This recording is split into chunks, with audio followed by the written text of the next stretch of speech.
بسم اللہ الرحمن الرحیم۔ معزز ناظرین السلام علیکم۔ پروگرام اسلام نظام حیات کے ساتھ میں ہوں آپ کا میزبان فاروق احمد الحسینی۔ میرے ساتھ تشریف فرما ہیں علامہ راغب حسین نعیمی صاحب، ہم انہیں خوش آمدید کہتے ہیں۔ شکریہ۔ پروگرام کی ترتیب تفصیل کچھ اس طرح سے ہے کہ سورہ فاتحہ سے لے کر سورہ والناس تک بالترتیب معنی و مفہوم، تفصیل، تفسیر اور احکامات الہیہ جو صادر فرمائے گئے ہیں وہ بیان کیے جائیں گے۔ آج کے پروگرام کے حوالے سے بتاتا چلوں کہ آج تعوذ اور تسمیہ پر گفتگو ہوگی۔ اس کی اہمیت، فضیلت کے حوالے سے حضرت علامہ راغب حسین نعیمی صاحب گفتگو فرمائیں گے۔ چلتے ہیں اپنے مہمان کی طرف۔ جی علامہ صاحب۔ بسم اللہ الرحمن الرحیم۔ محترم ناظرین اکرام، قرآن کریم کتاب ہدایت ہے، کلام الہی ہے، اللہ تبارک و تعالیٰ کے احکامات اور منہیات کا مجموعہ ہے۔ اس کتاب کی ابتدا اعوذ باللہ من الشیطان الرجیم بسم اللہ الرحمن الرحیم سے ہو رہی ہے۔ قرآن کریم میں آنے والے یہ دو کلمات بالترتیب تعوذ اور تسمیہ کہلاتے ہیں۔ تعوذ اعوذ باللہ من الشیطان الرجیم کا نام ہے، اور بسم اللہ الرحمن الرحیم کو تسمیہ کہا جاتا ہے۔ قرآن کریم فرقان حمید کی تلاوت سے قبل دونوں کا پڑھا جانا سنت شمار کیا جاتا ہے، بلکہ کلام مجید میں تعوذ کے حوالے سے اللہ تبارک و تعالیٰ کا یہ حکم ارشاد ہوتا ہے، فَإِذَا قَرَأْتَ الْقُرْآنَ فَاسْتَعِذْ بِاللَّهِ مِنَ الشَّيْطَانِ الرَّجِيمِ، کہ جب تم قرآن کریم کی تلاوت کرو تو شیطان مردود سے اللہ تعالیٰ کی پناہ میں آ جاؤ۔ ایک اور مقام پہ اللہ تبارک و تعالیٰ کا ارشاد ہوتا ہے کہ جس میں نبی کریم صلی اللہ علیہ وآلہ وسلم کو مخاطب کر کے کہا گیا، قل ربی اعوذ بک من ہمزات الشیطان، کیا فرما دیجئے کہ میں اللہ تبارک و تعالیٰ کی پناہ میں آتا ہوں شیطان کی ہمزات سے، شیطان کے حملوں سے۔ قرآن کریم اللہ تبارک و تعالیٰ کا کلام ہے، اور اسے پڑھنے کے لیے زبان کو حرکت دی جاتی ہے۔ انسان اپنی زبان سے بہت سے ایسے کلمات بھی ادا کرتا ہے کہ جس سے اس کی زبان کی پاکیزگی معدوم ہو جاتی ہے۔ تو قرآن کریم کی تلاوت اور اسے پڑھنے سے قبل شیطان سے پناہ مانگنے کا تصور اس لیے رکھا گیا کہ وہ پاکیزگی جو معدوم ہو گئی ہے وہ عود کر آئے، اور انسان جب اپنی زبان سے کلام کریم کے الفاظ کو ادا کرے تو اس کی زبان پاکیزہ ہو اور وہ اچھے طریقے سے کلام الہی کی تلاوت کر سکے۔ تعوذ پڑھنے کا ایک اور مقصد یہ بھی بیان کیا گیا کہ اس کا مقصد شیطان کے شر سے دور ہونا ہے۔ شیطان کا شر بنیادی طور پہ وہ وسوسہ ہے جو شیطان ایک مومن کے خیالات میں لے کر آتا ہے، اور یہ وسوسہ در حقیقت ان خیالات کا مجموعہ ہے جو ایک مومن کے دل و دماغ میں برائی کی نیت سے پیدا ہوتے ہیں، دوسرے آدمی کو نقصان پہنچانے کی غرض سے اس کے دل و دماغ میں جنم لیتے ہیں۔ اسی لیے جب کلام الہی کی تلاوت کا حکم ہوا تو یہ کہہ دیا گیا کہ نہیں، پہلے تم نے شیطان کے تمام وسوسوں سے پناہ مانگنی ہے اور اللہ رب العزت کے حضور آ جانا ہے کہ اللہ تعالیٰ کی ہی وہ ذات کریمی ہے جو انسان کو شیاطین کے وسوسوں سے بچا کے رکھ سکتی ہے۔ بسم اللہ الرحمن الرحیم اسے تسمیہ کہا جاتا ہے، اور بسم اللہ الرحمن الرحیم یہ کلام الہی کی تلاوت سے پہلے پڑھی جاتی ہے۔ نبی کریم صلی اللہ علیہ وآلہ وسلم اللہم کہہ کر ہر کام کا آغاز فرمایا کرتے تھے۔ در حقیقت قریش اللہم کہہ کر ہر کام کا آغاز کیا کرتے تھے، تو ان کے دیکھتے ہوئے نبی کریم صلی اللہ علیہ وآلہ وسلم نے بھی اللہم کہہ کر کام کا آغاز کیا۔ بعد میں نبی کریم صلی اللہ علیہ وآلہ وسلم کو یہ حکم دیا گیا کہ نہیں، آپ نے اللہم کہہ کر کام کا آغاز نہیں کرنا، آپ نے بسم اللہ الرحمن الرحیم کہہ کر ہر چھوٹے بڑے کام کا آغاز کرنا ہے۔ نبی کریم صلی اللہ علیہ وآلہ وسلم اسی لیے ہر چھوٹے بڑے کام کے آغاز سے پہلے بسم اللہ الرحمن الرحیم کی تلاوت فرمایا کرتے تھے، اور نہ صرف آپ خود یہ کلمات ادا فرمایا کرتے بلکہ اپنے صحابہ کرام رضوان اللہ تعالی علیہم مجمعین کو حکم دیا کرتے کہ وہ بھی جب بھی کوئی کام کا آغاز کریں تو بسم اللہ الرحمن الرحیم کے کلمات کے ساتھ کلام کا، گفتگو کا، کام کا آغاز کریں۔ حتیٰ کہ حدیث مبارکہ میں آتا ہے کہ نبی کریم صلی اللہ علیہ وآلہ وسلم نے یہاں تک حکم دیا کہ دروازے کو کھولنا ہے تو بسم اللہ الرحمن الرحیم کے الفاظ کو ادا کرتے ہوئے کھولا جائے۔ اگر کہیں پر صفائی کا آغاز کرنا ہے تو بسم اللہ کے کلمات کو اپنے منہ سے ادا کیا جائے۔ اگر مشکیزے کا منہ بند کرنا ہے تو اس کے لیے بھی بسم اللہ الرحمن الرحیم کے کلمات کو استعمال میں لایا جائے۔ غرض ہے کہ انسانی زندگی کا ہر اچھا کام کہ جس کا انجام اچھا ہے، جس کا آغاز بہتر ہے، اس کے لیے یہ حکم دے دیا گیا کہ تم نے بسم اللہ الرحمن الرحیم کے الفاظ کو استعمال میں لانا ہے۔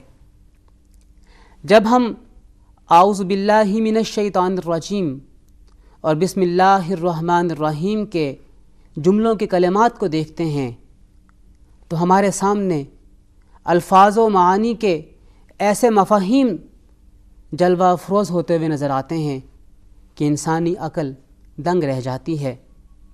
آپ اعوذ باللہ من الشیطان الرجیم کو دیکھ لیجئے کہ جس میں اپنے آپ کو اللہ تعالیٰ کی پناہ میں لایا جا رہا ہے۔ اعوذ باللہ کہ میں اللہ تعالیٰ سے استعاذہ طلب کر رہا ہوں، میں اللہ تعالیٰ سے درخواست کر رہا ہوں کہ اے پروردگار، اے میرے مالک، اے میرے خالق، میں تیری پناہ میں آنا چاہتا ہوں، مجھے اپنی پناہ میں کر لیجئے، مجھے اپنی پناہ میں لے لیجئے۔ پناہ کس سے؟ من الشیطان، شیطان سے۔ شیطان کسے کہتے ہیں؟ لفظ شیطان شطنہ سے نکلا ہے، جس کا مطلب ہوتا ہے دوری، اور شیطان کو بھی اس لیے شیطان کہا جاتا ہے کہ وہ اللہ جل مجدہ کی رحمت سے بہت دور ہو گیا اس نافرمانی کے سبب جو اس نے اللہ تعالیٰ کے حضور کی، اور اس نافرمانی کرنے کی وجہ سے اللہ تعالیٰ کی رحمت اس سے کوسوں دور ہو گئی۔ تعوذ اور تسمیہ کی اہمیت ناظرین اکرام آپ کے سامنے بیان کی۔ یہ اس بات پر ابھارتی ہے کہ جب بھی ہم نے کوئی اچھا کام کرنا ہے، بہتر کام سر انجام دینا ہے اور اسے اختتام تک پہنچانا ہے، اس کے شروع کرنے سے پہلے بسم اللہ الرحمن الرحیم پڑھ لینی چاہیے۔ سبحان اللہ، سبحان اللہ۔ ناظرین، علامہ راغب حسین نعیمی صاحب تعوذ اور تسمیہ کے متعلق گفتگو فرما رہے ہیں۔ پروگرام اسلام نظام حیات میں وقت ہوا ایک وقفے کا، ہمارے ساتھ رہیے گا، لوٹتے ہیں اس وقفے کے بعد۔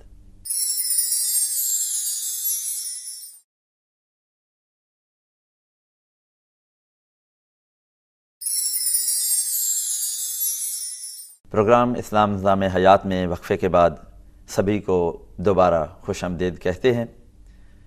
نعیمی صاحب تعوذ اور تسمیہ کے متعلق گفتگو فرما رہے ہیں، تو نعیمی صاحب قرآن مجید میں سے کن مقامات پر، کن واقعات میں سے ثابت ہوتا ہے کہ تعوذ اور تسمیہ پڑھنا چاہیے؟ ان کی اہمیت اور وہ واقعات جو ہیں وہ آپ بیان فرمائیں۔ اس سے قبل تعوذ کے حوالے سے کلام مجید سے 2 مختلف مقامات سے آیات مبارکہ تلاوت کی، جن میں تعوذ کی اہمیت کو بیان کیا گیا۔ بسم اللہ الرحمن الرحیم کے حوالے سے قرآن مجید 2 مقامات پر اس کی اہمیت کو بیان کر رہا ہے۔ 2 واقعات ہمارے سامنے ہیں۔ جی، سب سے پہلا واقعہ حضرت نوح علیہ السلام کا ہے کہ جب آپ کو اللہ تبارک و تعالیٰ کی طرف سے اس بات کا حکم ہوا کہ آپ اپنے لیے کشتی کو تیار فرمائیں اور تمام جانوروں کا ایک ایک جوڑا اس کے اندر رکھ لیں، تاکہ جب طوفان باد و بارہ آئے تو یہ کشتی اس کے اندر چل سکے اور اس کشتی میں رہنے والے تمام کے تمام افراد اور جانور محفوظ ہوں گے۔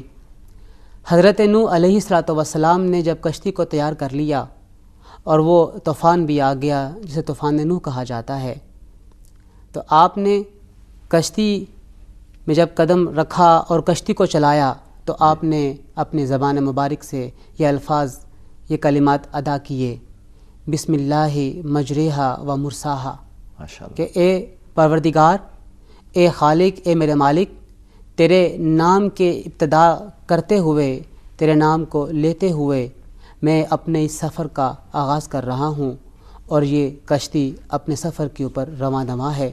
اور پھر انہی کلمات کی برکت کی وجہ سے وہ کشتی جودی پہاڑ کے اوپر جا کے ٹھہرتی ہے، اور وہاں پر کشتی میں رہنے والے، کشتی میں سوار تمام مسافرین، چاہے ان کا تعلق انسانوں کے ساتھ ہے چاہے جانوروں کے ساتھ ہے، وہ محفوظ اور صحیح حالت میں موجود رہتے ہیں۔ ماشاءاللہ۔ دوسرا مقام ہمارے سامنے حضرت سلیمان علیہ السلام کی حیات مبارکہ میں سے ہے کہ جب آپ نے ملکہ بلقیس کو خط لکھا اور اسے اطاعت کے حوالے سے حکم دیا کہ تم میری اطاعت گزار بن جاؤ، تو وہاں پر آپ نے جن کلمات سے آغاز کیا وہ یہی بسم اللہ کے کلمات تھے۔ ان کلمات کے آغاز کرنے کی وجہ سے ملکہ بلقیس انتہائی حیران ہو جاتی ہے کہ یہ مراسلہ، یہ خط جس شخصیت کی طرف سے مجھے آیا ہے وہ اپنا نام نہیں لکھ رہا، وہ اپنی سلطنت کا تذکرہ نہیں کر رہا، وہ اپنے خط کا اگر آغاز کر رہا ہے تو وہ اللہ کے نام کے ساتھ کر رہا ہے، جو یقیناً نہایت ہی بابرکت ہے، جو یقیناً نہایت ہی اہمیت کا حامل ہے۔ اس لیے مجھے حضرت سلیمان علیہ السلام کی اطاعت قبول کر لینی چاہیے۔ اور پھر ملکہ بلقیس حضرت سلیمان علیہ السلام کی خدمت میں حاضر ہو کے آپ کی اطاعت قبول کر لیتی ہے۔ ناظرین اکرام، اللہ تبارک و تعالیٰ کے ان 2 انبیاء کے بعد نبی کریم صلی اللہ علیہ وآلہ وسلم کی حیات مبارکہ سے ایک واقعہ آپ کی نظر حضرت عثمان بن ابی عاص رضی اللہ تعالیٰ عنہ نبی کریم صلی اللہ علیہ وآلہ وسلم کی خدمت میں حاضر ہو کے یہ عرض کرتے ہیں، یا رسول اللہ، جب سے میں نے اسلام قبول کیا ہے میں اپنے جسم میں درد پاتا ہوں، مجھے درد کی شکایت رہتی ہے۔ تو نبی کریم صلی اللہ علیہ وآلہ وسلم عثمان بن ابی عاص رضی اللہ تعالیٰ عنہ کو یہ حکم دیتے ہیں کہ جہاں پہ تمہیں درد ہے وہاں پہ تم 3 دفعہ بسم اللہ الرحمن الرحیم کا دم کرو، اور اس کے بعد 7 دفعہ یہ کلمات اپنے زبان مبارک سے، اپنی زبان سے ادا کرو، اعوذ بعزت اللہ و قدرتہ من شر ما اجد و احاذر۔ نبی کریم صلی اللہ علیہ وآلہ وسلم کا یہ فرمان اس بات کی طرف نشاندہی کرتا ہے کہ بسم اللہ الرحمن الرحیم کے کلمات جہاں پہ ہمارے معاملات میں برکت پیدا کر دیتے ہیں، وہاں پر ہمیں جسمانی عوارض سے بھی نجات دے دیتے ہیں۔ تو ناظرین، راغب نعیمی صاحب تعوذ اور تسمیہ کے حوالے سے قرآن مجید سے انبیاء اکرام علیہ السلام کے واقعات سے ثابت کر رہے تھے کہ اس کے فضائل، اس کے فیوز و برکات کیا ہیں۔ وقت ہوا ایک وقفے کا، وقفے کے بعد لوٹتے ہیں، ہمارے ساتھ رہیے گا۔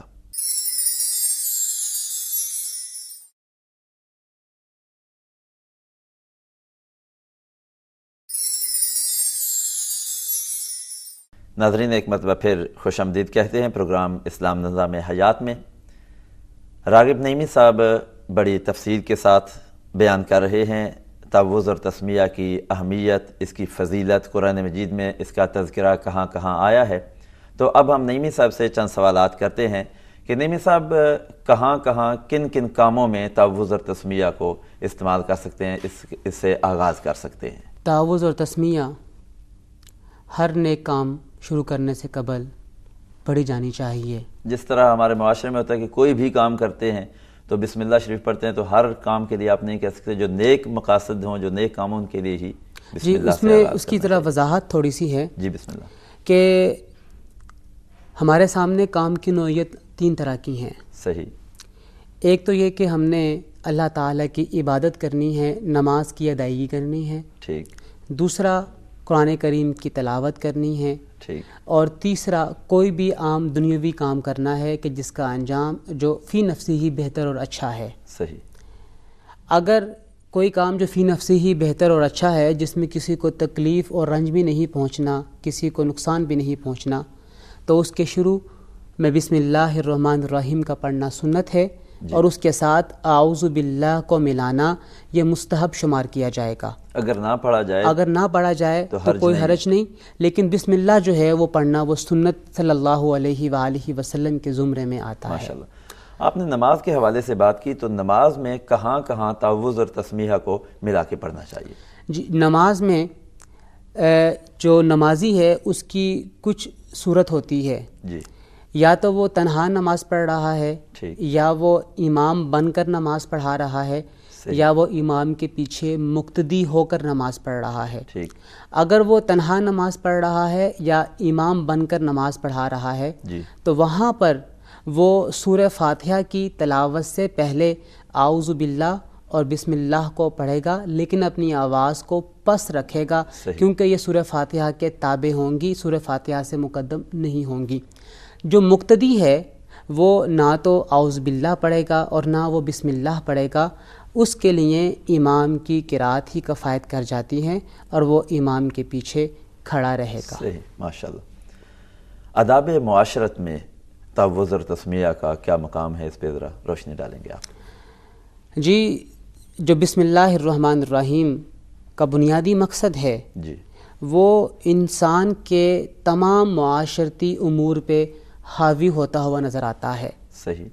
جب یہ کہہ دیا گیا کہ ہر بہتر کام سے پہلے بسم اللہ پڑھی جانی چاہیے، تو اب اس کا مطلب یہ ہے کہ ہم نے کوئی بھی اچھا کام کرنا ہے، اس کا آغاز بسم اللہ الرحمن الرحیم سے ہونا چاہیے۔ صحیح۔ اس کی نوعیت چھوٹے یا بڑے ہونے کی نہیں دیکھی جاتی، صحیح، اس کی نوعیت اچھائی کے اعتبار سے دیکھی جاتی ہے۔ صحیح۔ ایک آدمی پانی پینے لگا ہے، گلاس میں پانی ڈالنا ہے، ڈالنے سے قبل گلاس کو ہاتھ میں پکڑنا ہے، تو گلاس کو پکڑنے سے پہلے بسم اللہ پڑھے، پانی ڈالتے ہوئے بسم اللہ پڑھے، پانی پیتے ہوئے بسم اللہ پڑھے۔ غرض ہے کہ کسی بھی کام کا آغاز کرنا ہے، اس آغاز کرنے سے قبل بسم اللہ الرحمن الرحیم پڑھا جانا یہ نبی کریم صلی اللہ علیہ وآلہ وسلم کی سنت بنتی ہے۔ ماشاءاللہ، جو آپ نے بیان کیا کہ یہ سنت مصطفی علیہ الصلاۃ والتسلیم ہے، اس کے فوائد یہ بھی نکلتے ہیں کہ بندہ ہر وقت اللہ کے ذکر میں مشغول رہتا ہے۔ آپ کی نظر میں قرآن و سنت کی روشنی میں بسم اللہ کے مزید کیا فائدے ہیں؟ دیکھیے، جب ہم بسم اللہ الرحمن الرحیم کے الفاظ کہتے ہیں تو ہم اپنا تعلق اپنے خالق، اپنے معبود کے ساتھ اس طور پر قائم کر رہے ہیں کہ وہ رحمان ہے، وہ رحیم ہے۔ رشتہ محبت استوار ہو جاتا ہے، وہاں پہ رشتہ محبت قائم کیا جا رہا ہے کہ ہمارا جو معبود ہے وہ ہم پر حد درجہ مہربان ہے، حد درجہ رحیم ہے، اس کی رحمت اور اس کی محبت ہمیں اپنے جلو میں لیے ہوئے ہے. اسی لیے قرآن میں یہ آتا ہے وَلَا تَقْنَطُوا مِن رَحْمَتِ اللَّهِ کہ تم نے اللہ کی رحمت سے مایوس نہیں ہونا ہے. ہمارا اللہ جل مجدہ کے ساتھ جو تعلق ہے وہ قہاریت یا جباریت کی بنیاد کے اوپر نہیں ہے. ہم اللہ کے حضور جو عبادات پیش کرتے ہیں، ہم جو اللہ کے حضور کام پیش کرتے ہیں، وہاں پہ خوف و ہراس کا جذبہ نہیں ہوتا، وہاں پہ تو محبت کا جذبہ ہوتا ہے. وہاں پہ اللہ کی رحمت کے حصول کا جذبہ ہوتا ہے کہ جس رحمت نے کائنات کے ذرے ذرے کو اپنے گھیر میں لیا ہوا ہے، جس رحمت کے حصول کے لیے ہم اپنے دامن کو پھیلائے اللہ رب العزت کے حضور حاضر ہوتے ہیں. اے پروردگار، ہمارے دامن کو اپنی رحمت کے ساتھ، اپنی برکتوں کے ساتھ بھر دے. سبحان اللہ. ناظرین، علامہ راغب نعیمی صاحب آج کے اس پروگرام میں تعوذ اور تسمیہ کے متعلق قرآن مجید کے واقعات بیان فرما رہے تھے. اس کی اہمیت، اس کی فضیلت، کہاں کہاں یہ پڑھنا ہے، نماز میں کہاں کہاں پڑھنا ہے، مختلف حوالوں سے اس کی اہمیت کو اجاگر کر رہے تھے، اس پہ روشنی ڈال رہے تھے. آج کے پروگرام کا وقت ختم ہوا چاہتا ہے. اپنے میزبان فاروق احمد الحسینی کو جناب حضرت علامہ راغب حسین نعیمی صاحب کے ساتھ اجازت دیجیے. اللہ نگہبان.